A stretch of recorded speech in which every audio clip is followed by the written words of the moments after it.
संपूर्ण घर स्वच्छ ठेवण्यासाठी घरगुती टिप्स। संपूर्ण घर स्वच्छ ठेवण्यासाठी नेहमीच महागड्या सॅनिटरी वस्तूंची गरज नसते। घरातलेच काही पदार्थ वापरूनही घर अगदी चकाचक करता येते। ते कसं करायचे ते जाणून घेऊया। नंबर 1, स्वयंपाकघरातल्या ट्रॉलीला असणारे स्टीलचे हँडल स्वच्छ करण्यासाठी टूथपेस्ट आणि मीठ वापरा। नंबर 2, तुम्ही एखादी गोष्ट वापरल्यानंतर ती पुन्हा लगेचच त्याच्या जागी ठेवा, म्हणजे घरात पसारा होणार नाही। नंबर 3, बोरवेलचं पाणी असेल तर नळांना पांढरे डाग पडतात। विनेगर आणि बेकिंग सोडा वापरून ते डाग स्वच्छ करता येतात। नंबर 4, सिंकमधून किंवा बेसिनमधून बऱ्याचदा दुर्गंधी येते। ती कमी करण्यासाठी सिंकमध्ये बेकिंग सोडा आणि विनेगर टाका आणि नंतर त्यावर कडक पाणी ओता। असे केल्याने दुर्गंधी जाईल। नंबर 5, वृत्तपत्रे, मासिके आणि रिकामे डिलिव्हरी बॉक्सेस हे घरात साचत जातात। ते फक्त जागा घेत नाहीत तर ते झुरळ आणि धूळ लपवण्यासाठी उत्तम ठिकाणे बनतात। म्हणून अशा नको असलेल्या गोष्टी अगोदर घरातून बाहेर काढा। नंबर 6, घरातील पसारा कमी करण्यासाठी नको असलेल्या गोष्टी काढून द्या। विशेषतः घराच्या कोपऱ्यामध्ये आणि बाथरूममध्ये कमीत कमी सामान ठेवा। नंबर 7, आरसे आणि खिडक्यांच्या काचा पुसण्यासाठी वर्तमानपत्राचा कागद आणि टूथपेस्ट वापरून पहा। नंबर 8, लाकडी फर्निचर पुसण्यासाठी पाण्यात थोडे ऑलिव्ह ऑइल टाका। फर्निचरवर छान चमक येईल। नंबर 9, फरशी पुसण्याच्या पाण्यामध्ये अधूनमधून बेकिंग सोडा घाला। फरशा स्वच्छ दिसतील आणि चमकतील। नंबर 10, गाद्या उन्हात ठेवल्यामुळे त्यातील आर्द्रता निघून जाते आणि जंतूच्या वाढीसाठी लागणारे पोषक वातावरण कमी होते। नंबर 11, विनेगरमध्ये निलगिरीचे तेल घाला आणि एका स्प्रे बॉटलमध्ये भरून ठेवा आणि माशा येणाऱ्या ठिकाणी मारा। माशा पळून जातील। नंबर 12, कापराच्या वासामुळे देखील माशा पळून जातात। 8 ते 10 कापरवड्या घेऊन त्याची पावडर तयार करा। एका भांड्यात पाण्यामध्ये ही पावडर एकत्र करून स्प्रे बॉटलमध्ये भरा, नंतर स्प्रे करा। याने सुद्धा माशा पळून जातात। नंबर 13, जेवण केल्यानंतर बेसिनमध्ये असलेली भांडी ताबडतोब स्वच्छ करावीत। नंबर 14, आपला फ्रीज नियमितपणे स्वच्छ करा। मुदत संपलेल्या वस्तू काढून टाका आणि 2 ते 3 दिवसातून एकदा डस्टबिन धुवून उन्हात वाळवावे, अन्यथा ते बॅक्टेरियाचे घर देखील बनवू शकते। नंबर 15, गरम पाण्यामध्ये कपडे धुण्याची पावडर टाकून तुम्ही फरशी चकाचक करू शकता। यासाठी पाणी गरम करून घेऊन त्यात कपडे धुण्याची पावडर मिक्स करून त्या पाण्याने फरशी पुसा, यामुळे फरशी चमकेल।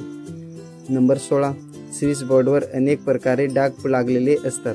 तेल किंवा मसाल्याचे पडलेले डाग घालवण्यासाठी विनेगरचा वापर करणे उपयोगी ठरू शकते। त्यासाठी 1 कप पाण्यामध्ये 2 चमचे विनेगर आणि 1 चमचा लिंबाचा रस घालावा। हे मिश्रण नीट ढवळून वापर नसलेला टूथब्रश किंवा कापड घेऊन त्या मिश्रणात बुडवून त्याने स्विचबोर्ड घासून स्वच्छ करावा। यामुळे हट्टी डाग निघतील आणि स्विचबोर्ड नव्याप्रमाणे चमकेल। नंबर 17, घरामध्ये डास, मच्छर आणि छोटे छोटे किटाणू पडले असतील तर कडुलिंबाचा पाला जाळा। सुक्या करवंटीसोबत कडुलिंबाचा धूर केल्याने हवेतील सर्व किटाणू नष्ट होतात। यामध्ये जर का कापूर टाकले तर अधिक फायदा होऊ शकतो। याशिवाय घराच्या दारात, खिडकीवर कडुलिंबाचा पाला लटकवून ठेवावा।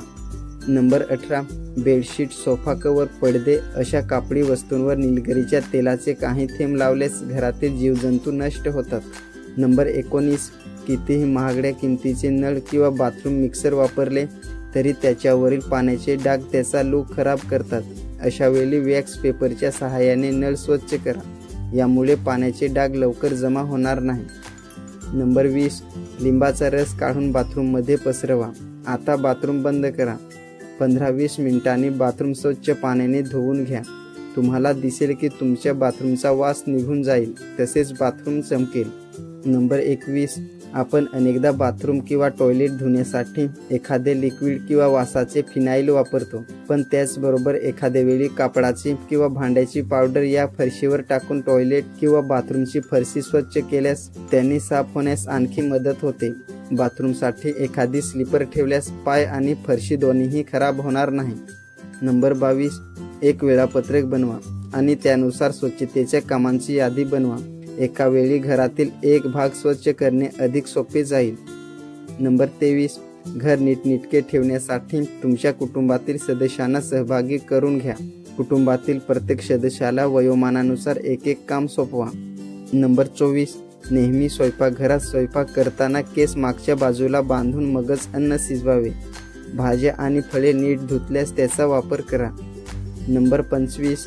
डीप क्लिनिंगसाठी योग्य उपकरणे आवश्यक आहेत. ही सर्व उपकरणे आणि केमिकल्स एका बाटलीत भरून ठेवा. ऐनवेळी वस्तू शोधायचा त्रास होऊ नये म्हणून सर्व वस्तू एकत्रच ठेवा. नंबर 26.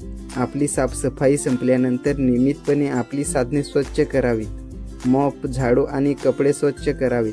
सर्व व्यवस्थित ठेवून द्यावे जेणेकरून ते आपल्याला पुढच्या वेळी लगेचच सापडतील. नंबर 27. काही लोक घरातील कामे उद्यावर ढकलतात. असे करू नका. वेळच्या वेळी कामे हाताळा. ते रविवारपर्यंत ढकलू नका. संधी मिळताच काम करा. जसे की कपडे बदलल्यावर लगेच कपाटात ठेवा. असे केल्याने काम साचणार नाही आणि वेळीच कामे पूर्ण होऊन घर देखील स्वच्छ होईल. नंबर 28. कार्पेट धुणे शक्य नसतं. व्हॅक्यूम क्लिनरने त्याच्यावरील धूळ स्वच्छ केली जात असली तरी डाग अनेकदा तसेच राहतात. अशा वेळी व्हिनेगर आणि पाणी असे मिश्रण तयार करून हे मिश्रण गालिच्यावर स्प्रे करा आणि त्यानंतर त्याच्यावर ओला कपडा टाका. मग स्ट्रीम मोडवर इस्त्री गरम करा. ओल्या कपड्यावर 30 सेकंद फिरवा. यामुळे कार्पेट नवीन दिसेल. नंबर 29. 2-3 दिवसातून एकदा डस्टबिन धुवून उन्हात वाळवावे, अन्यथा ते बॅक्टेरियाचे घर बनू शकते. नंबर 30. फरशी पुसण्याच्या पाण्यात अधूनमधून बेकिंग सोडा घाला. याने फरशा स्वच्छ दिसतील आणि चमकतील. चला तर या व्हिडिओमधील सर्व टिप्स तुम्हाला उपयोगी वाटल्या असतील तर व्हिडिओला नक्की लाईक करा आणि आपल्या मित्र परिवारासोबत शेअर करा. आणि अशाच प्रकारे नवनवीन टिप्स व्हिडिओ बघण्यासाठी आपल्या यूट्यूब चॅनलला देखील नक्की सबस्क्राईब करा. धन्यवाद.